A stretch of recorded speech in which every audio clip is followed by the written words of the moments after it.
জীবনে বড় হও, কিন্তু কাউকে ছোট করে নয়।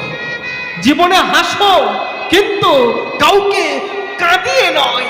জীবনে জয়ী হও, কিন্তু কাউকে ঠকিয়ে নয়। জীবনে সুখী হও, তবে কাউকে কষ্ট দিয়ে নয়। কেন? কারণ মারিলে মার খেতে হয় জানা আছে চিরকাল। আজ কাঁদাচ্ছ পর ভেবে নিজে বসে কাঁদবে কাল। পাপ কোনোদিন পাপ ছাড়ে না। অপরাধ করলে সেই অপরাধের শাস্তি সবাইকে ভোগ করতে হয়। আমিও ছাড় পাবো না, আপনিও ছাড় পাবেন না।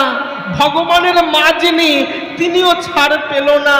ভগবানের স্ত্রী যিনি, তিনিও ছাড় পেলেন না। এমনকি যিনি স্বয়ং ভগবান, তিনিও ছাড় পেলেন না।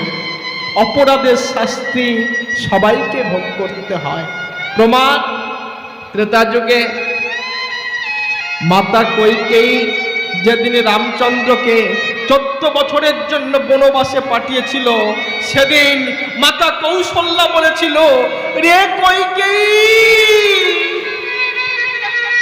তুই আমার রামকে 14 বছরের জন্য বনবাসে পাঠিয়ে দিলি, আমার বুকটা খালি করে আমার বুক থেকে রামকে তুই 14 বছরের জন্য কেড়ে নিলি।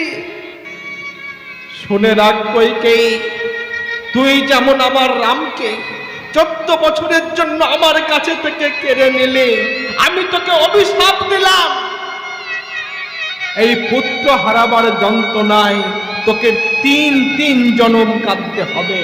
প্রথম জনম যাবে কংসের কারাগারে, নাম হবে তোর দেবকী। দ্বিতীয় জনম যাবে ইন্দ্রিয় দুগ্ন রাজার স্ত্রী হয়ে, নাম হবে তোর গুন্ডিজা দেবী।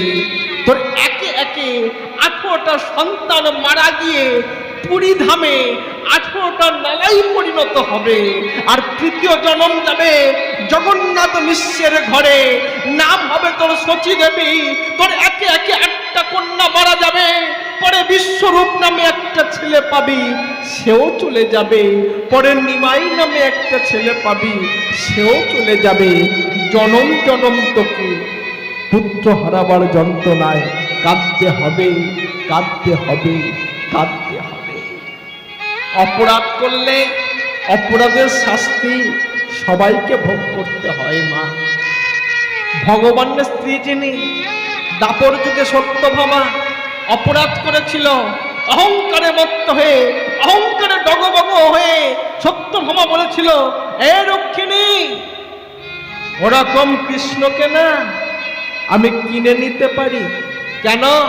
না, আমার বাবার যা টাকা আছে, আমার যা সোনার অলংকার আছে, ওরকম কৃষ্ণকে আমি কিনে নিতে পারি। কৃষ্ণ শুধু আমার একার, আমার একার, আমার একার, আর কারো নয়। পাশেই দাঁড়িয়েছিল নারদ, সুরসুরি লাগিয়ে দিয়েছে, যদি কিনতে না পারো জনম জনম তোমাকে কৃষ্ণের জন্য কাঁদতে হবে। বেশ, দাঁড়ি পাল্লা নিয়েছে, একদিকের পাল্লায় ভগবান শ্রীকৃষ্ণকে বসিয়েছে, আর একদিকের পাল্লায় সত্যভামার যত গহনা, সোনার অলংকার, কুইন্টাল কুইন্টাল সোনা, টন টন সোনা পাল্লার বাম দিকে চাপিয়ে দিয়েছে, কিন্তু কৃষ্ণকে তুলতে পারছে না, কৃষ্ণকে নাড়াতেই পারছে না। রক্ষিণী বলে উঠল, সত্যভামা রে, পৃথিবীর কোনো কিছুতেই তুই কৃষ্ণকে তুলতে পারবি না রে। ওরে, ও ধনৈশ্বর্যের দাস নয়, ও টাকা পয়সার দাস নয়, ও সোনা দানার দাস নয়। ওকে যদি তুলতে চাস, একটি তুলসী পত্রে 2 ফোঁটা চোখের জল দিয়ে হা কৃষ্ণ গোবিন্দ নামটা লিখে চাপিয়ে দে। কেন? কারণ শাস্ত্রে বললেন, তুলসী দল মাত্রেন জলস্য চলুকে নবা বিক্রি নিত সমাদমানং ভক্তত্ব ভক্তবৎসল। কোন ভক্ত যদি আমার চরণে 2 ফোঁটা চোখের জল আর একটি তুলসী পত্র অর্পণ করে, আমি শুধু তার দাস নয়, তার দাসের দাস হয়ে থাকি। ওরে সত্যভামা, পৃথিবীর কোনো কিছুতেই তুই কৃষ্ণকে তুলতে পারবি না। ও ধনৈশ্বর্যের দাস নয়, টাকা পয়সার দাস নয়, সোনা দানার দাস নয়। ওকে যদি একান্তই তুলতে চাস, একটি তুলসী পত্রে 2 ফোঁটা চোখের জল আর হা কৃষ্ণ গোবিন্দ নামটা লিখে চাপিয়ে দে।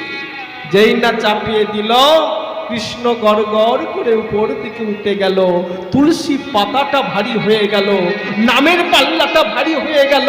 সেদিন ভগবান বলেছিলেন, সত্যভামা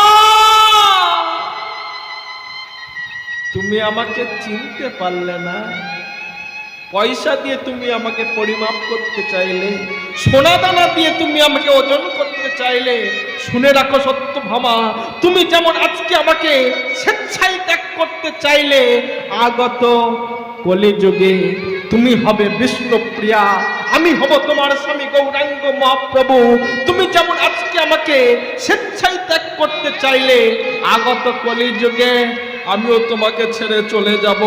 আর সেদিন তোমাকে বুঝিয়ে দেব প্রভু হারা জীবন কত যন্ত্রণাময়, প্রভু হারা জীবন কত বেদনাময়। সেদিন তোমাকে আমার বিহনে কাঁদতে হবে, কাঁদতে হবে, কাঁদতে হবে।